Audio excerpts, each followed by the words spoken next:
Assalamualaikum warahmatullahi wabarakatuh. Hari ini ketemu dengan saya lagi.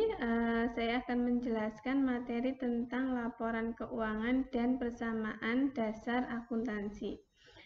Pada materi sebelumnya, saya sudah menjelaskan bahwa output dari proses akuntansi itu adalah berupa laporan keuangan.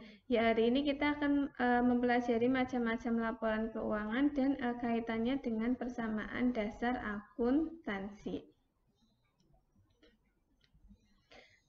Sebelum kita bahas materi, berikut adalah capaian pembelajaran yang diharapkan dapat tercapai setelah mempelajari materi ini. Yang pertama adalah mahasiswa harapannya dapat membuat persamaan dasar akuntansi dan menjelaskan masing-masing elemen dalam persamaan tersebut dengan benar. Kemudian yang kedua, mahasiswa dapat menganalisis transaksi keuangan yang ada dalam perusahaan dan menentukan pengaruhnya terhadap persamaan dasar akuntansi. Kemudian yang ketiga, menyusun laporan keuangan berdasarkan dari persamaan dasar akuntansi yang telah dibuat oleh perusahaan. Ini adalah capaian pembelajaran yang harapannya dapat dicapai oleh mahasiswa atau materi-materi yang harapannya dikuasai mahasiswa setelah mempelajari materi yang akan saya jelaskan hari ini. Ya, berikut adalah macam-macam laporan keuangan yang dihasilkan dari proses akuntansi. Itu sebenarnya ada 5. Mungkin sebelumnya mahasiswa atau sebagian besar mahasiswa itu biasanya hanya ketika ditanya ada berapa laporan keuangan dalam perusahaan, itu mayoritas menjawabnya 4, yaitu laporan laba rugi, laporan perubahan ekuitas, laporan neraca, dan laporan arus kas. Sebenarnya laporan keuangan yang dihasilkan perusahaan itu ada 5, yaitu laporan laba rugi, laporan perubahan ekuitas, laporan neraca, laporan arus kas, dan yang terakhir adalah catatan atas laporan keuangan. Kenapa laporan yang kelima ini tidak banyak diketahui oleh mahasiswa? Karena biasanya di sekolah itu yang diajarkan hanya membuat atau menyusun laporan laba rugi, laporan perubahan ekuitas, laporan neraca, dan laporan arus kas. Nah, di mana laporan laba rugi itu sendiri adalah laporan yang menyajikan ringkasan pendapatan dan beban untuk suatu waktu atau periode tertentu. Sesuai dengan namanya, laporan laba rugi berarti nanti akan disajikan laba atau rugi perusahaan selama satu periode, di mana laba atau rugi ini diperoleh dari perhitungan pendapatan dikurangi dengan semua beban yang terjadi selama satu periode. Jika pendapatannya lebih besar dibandingkan dengan bebannya, maka nanti akan ada selisih rugi. Sedangkan jika pendapatannya lebih kecil dibandingkan dengan bebannya, nanti akan ada selisih rugi. Kemudian yang kedua, yaitu laporan perubahan ekuitas. Sesuai dengan namanya, laporan perubahan ekuitas atau laporan perubahan modal, maka laporan ini akan menyajikan perubahan ekuitas pemilik atau perubahan modal pemilik yang terjadi selama satu periode. Kemudian yang ketiga, laporan neraca. Laporan neraca itu adalah laporan yang berisi daftar aset, liabilitas, dan ekuitas pemilik pada suatu waktu tertentu.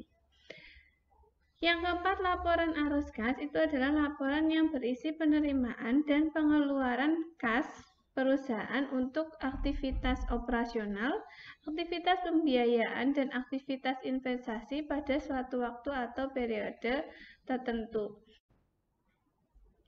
Yang kelima itu adalah catatan atas laporan keuangan, di mana catatan atas laporan keuangan ini adalah catatan yang memberikan penjelasan mengenai gambaran umum perusahaan, ikhtisar kebijakan akuntansi, penjelasan pos-pos laporan keuangan, dan informasi penting lainnya.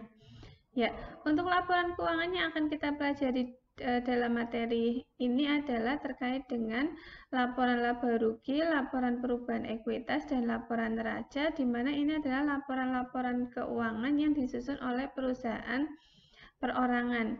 Biasanya perusahaan yang transaksinya lebih kompleks nanti akan membutuhkan laporan arus kas dan catatan atas laporan keuangan pada perusahaan. Ya, berikut ini adalah contoh laporan laba rugi, di mana laporan laba rugi itu adalah laporan yang menunjukkan pendapatan dan beban perusahaan selama satu periode, di mana nanti akan diketahui selisih laba atau selisih rugi. Di sini untuk contohnya adalah Cantika Salon dan terjadi selisih laba karena jumlah pendapatannya lebih besar dibandingkan dengan bebannya. Nah, hasil dari laba atau rugi yang ada di laporan laba rugi ini nanti akan digunakan sebagai dasar untuk menyusun laporan perubahan ekuitas, di mana laporan perubahan ekuitas ini menunjukkan perubahan ekuitas yang terjadi dari awal periode sampai dengan akhir periode, di mana yang mempengaruhi perubahan ekuitas ini ada laba atau rugi, kemudian prive yang terjadi selama satu periode. Jika terjadi laba, maka nanti akan ada penambahan modal, tapi jika terjadi kerugian, kemungkinan akan ada pengurangan modal. Sehingga nanti akan diketahui modal akhir selama satu periode. Kemudian hasil ekuitas atau modal akhir ini nanti akan digunakan untuk menyusun laporan neraca. Nah, di sini akan disajikan ekuitasnya itu adalah yang disajikan itu adalah sebesar ekuitas akhir. Ini sepertinya ada 3 nol yang kepotong ya. Jadi laporan keuangan itu saling berkaitan. Tadi dari laporan laba rugi akan menghasilkan laba atau rugi yang akan digunakan untuk menyusun laporan perubahan ekuitas. Kemudian dari laporan perubahan ekuitas akhirnya itu akan dijadikan sebagai dasar untuk mengisi ekuitas yang ada di laporan neraca. Jadi laporan neraca itu laporan yang menunjukkan posisi aset, liabilitas atau kewajiban dan ekuitas selama satu periode. Nanti hasilnya harus sama antara aset, kewajiban dan ekuitas. Ini jumlahnya harus sama atau harus balance. Nah, kemudian persamaan dasar akuntansi. Ada yang masih ingat tentang persamaan dasar akuntansi? Mungkin kalau dari SMA-nya IPS atau SMK itu pasti sudah mempelajari persamaan dasar akuntansi. Nah, ini adalah bentuk dari persamaan dasar akuntansi atau rumus dari persamaan dasar akuntansi, di mana aset itu sama dengan liabilitas ditambah dengan ekuitas. Nah, ini harus selalu sama antara sisi kanan dengan sisi kiri. Jadi kalau sisi kanannya 10 juta, ya sisi kirinya harus jumlahnya 10 juta. Nah, pertanyaannya, kenapa persamaan dasar akuntansi ini bentuknya seperti ini? Ada yang pernah terpikirkan nggak kenapa kok bentuk persamaan dasar akuntansi itu seperti ini? Kenapa nggak seperti ini aja? Kenapa nggak kayak gini? Aset ditambah liabilitas sama dengan ekuitas. Atau ekuitas ditambah dengan aset sama dengan liabilitas. Kenapa nggak seperti itu? Nah, karena di sini ada, biasanya kita mengenalnya adalah konsep dasar akuntansi. Nah, jadi ibaratkan kita itu kan akan menyusun laporan keuangan di perusahaan ya. Jadi kita posisinya ada di perusahaan. Jika saya tanyakan kira-kira apa yang dibutuhkan perusahaan atau apa yang dibutuhkan ketika kita akan mendirikan perusahaan. Nah, biasanya ketika saya menanyakan pertanyaan ini, sebagian besar mahasiswa itu akan menjawab modal. Benar? Yang dibutuhkan itu adalah modal. Ya, pada umumnya memang kita memahami ketika kita akan mendirikan perusahaan, kita butuhnya adalah modal. Nah, Berdasarkan konsep dari persamaan dasar akuntansi, ketika perusahaan akan berdiri, itu sebenarnya yang harus dimiliki perusahaan terlebih dahulu itu adalah aset atau sumber daya yang dimiliki perusahaan agar perusahaan dapat beroperasi. Bisa berupa gedung, bisa berupa uang, kendaraan, mesin, peralatan, dan sebagainya. Jadi misalkan nih saya akan mendirikan usaha salon. Nah, berarti untuk mendirikan usaha salon itu saya harus ada gedungnya atau harus ada tempatnya agar orang bisa datang untuk potong rambut, krimbat, facial, dan sebagainya. Nah, kemudian kalau sudah ada gedung, maka saya butuh peralatannya, butuh hair dryer, butuh gunting, butuh mesin keram untuk keramas itu, kemudian mesin catok, keriting, dan sebagainya. Nah, dalam akuntansi itu disebut sebagai aset, di mana sumber aset ini ada dua, yaitu bisa dari saya sendiri atau milik sendiri, atau bisa dari pihak ketiga. Misalnya seperti ini, saya akan mendirikan usaha laundry. Saya punya uang 100 juta. Nah,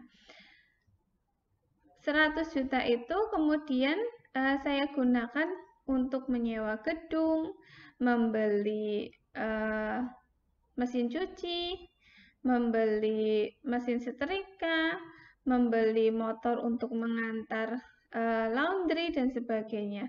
Nah, itu berarti asetnya adalah milik saya sendiri. Nah, misalkan ternyata ketika saya sudah membeli tadi udah menyewa gedung, membeli mesin, dan sebagainya, tetapi ternyata dananya kurang, maka saya akan meminjam ke bank. Nah, berarti sumber aset itu dari milik sendiri dan dari pihak ketiga atau hutang. Tuh. Jadi sumber aset itu ada dua, ya, bisa dari milik sendiri atau bisa dari pihak ketiga. Nah, dari konsep dasar ini maka timbul persamaan dasar akuntansi, di mana aset itu sumbernya ada dua, dari liabilitas dan ekuitas. Nah, dalam persamaan dasar akuntansi, liabilitas itu disajikan terlebih dahulu dibandingkan dengan ekuitas karena pemilik mempunyai kewajiban atau utang itu harus didahulukan dibandingkan dengan ekuitas pemilik. Nah, dari konsep itulah timbul persamaan dasar akuntansi, di mana ini harus selalu seimbang antara sisi kanan dan sisi kiri atau harus balance.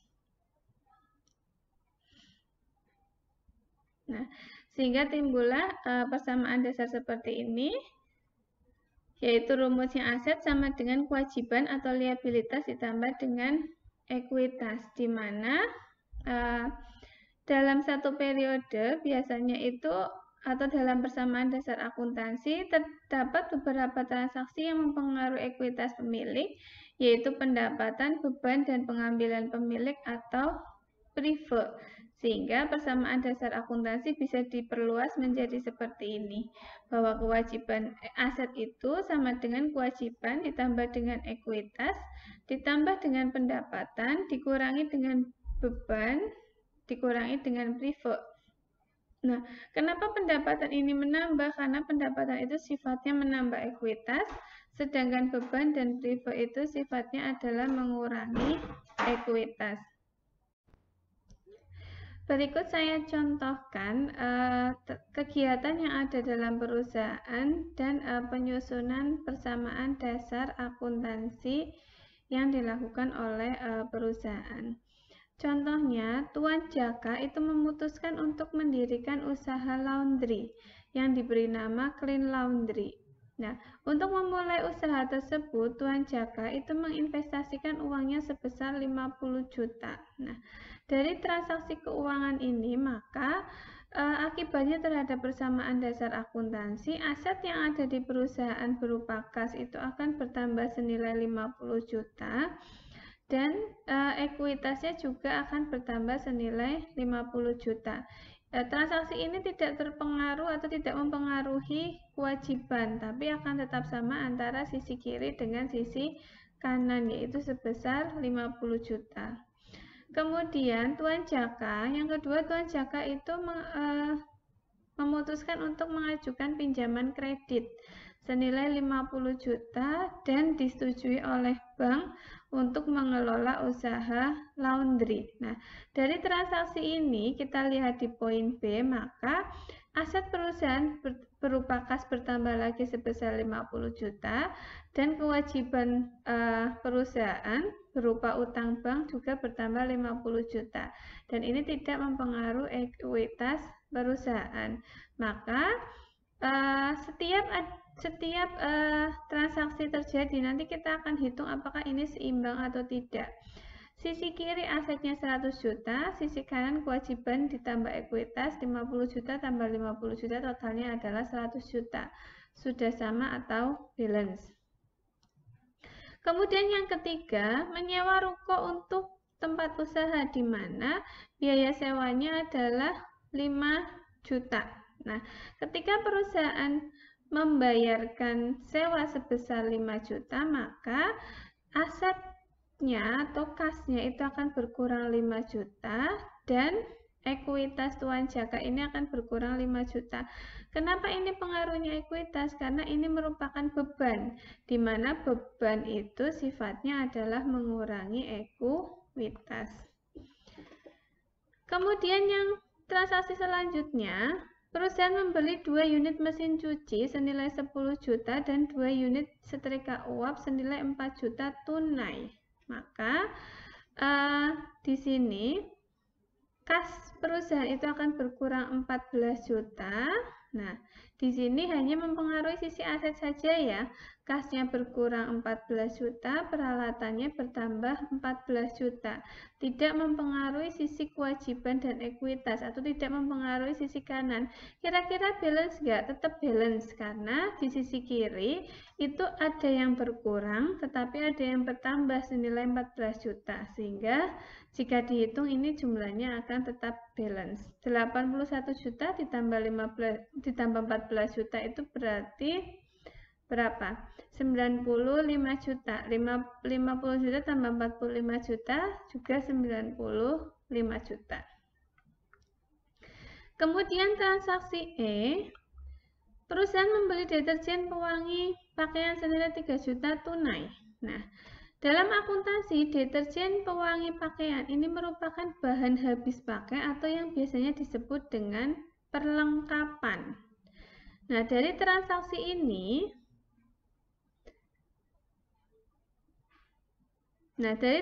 ini, karena ini pembeliannya tunai, maka kasnya akan berkurang 3 juta, perlengkapannya akan bertambah 3 juta, tidak mempengaruhi sisi kewajiban dan ekuitas.